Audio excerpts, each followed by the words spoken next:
আমি আজ থেকে আরো 25 বছর আগে আমার গুরু আনু হিজরা, আমি ওনারই শিষ্য ছিলাম।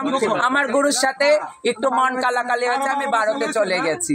ভারত গিয়ে আমি 1 বছর 2 বছর কাটিয়ে এখন আবার গুরু ভালোবেসে ডেকে বুকেরটা বুকে নিয়েছে, মিলিয়ে নিয়েছে। এখানে আমার আর কিছু করার না, আমার মালাগুলি সবাই আছে।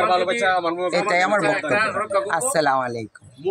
দ্বন্দ্ব হয়, মা ছেলে বাপ মা সবার লগই হয়, তারা গুরু শিষ্যরা মিলা গেছে গা, উনি মাইনা নিচ্ছে, আমরা কোনো দুঃখ নেই, আমরা খুশি আলহামদুলিল্লাহ। আপনারা সাংবাদিক ভাইয়েরা যদি খুশি, আমি খুশি।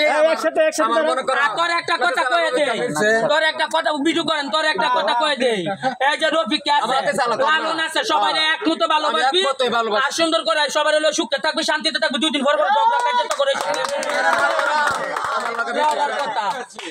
লোকজনের মীমাংসা করে দিচ্ছে, এই হিসাবে তুমি তোমার অপিনিয়নটা বলো। তোমার আমার নাতি শিষ্য রফিকার সাথে আমার কিন্তু খারাপ ছিল না। রফিকা আমার খারাপ করতো, আমার খারাপ করে আমার বক্তব্য ব্ল্যাকমেল করতো, আমার দর দেয় তো ভয় দেয় তো।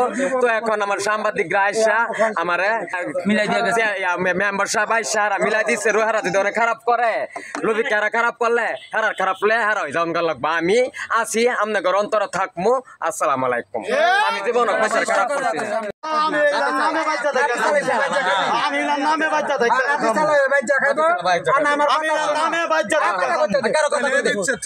না। আপনার ভূত আমি হচ্ছে ভূতের করে নাতি, আমার কথা বুঝছে নাতি তো আমি বাপ অস্বীকার করতাম না।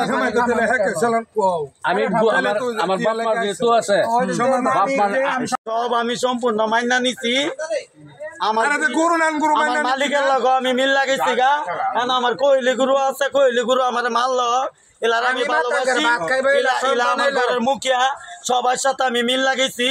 আপনারা 10 জনে যে রায় দিচ্ছেন এই রায় আমি মঞ্জুর। মাথা বাইতা নিছি, আমরা যে ভাত খাইছি এই ভাত 10,000 টাকা মান দিয়া মেম্বার সাহেব দিয়া দিতে, আমি 10,000 টাকা মঞ্জুর। এটা কিন্তু নেটে যাবে, দেখো নেটে যাবে কিন্তু।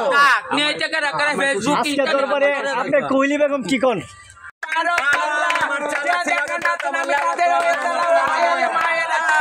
মামা কথা শুনেন ভাই।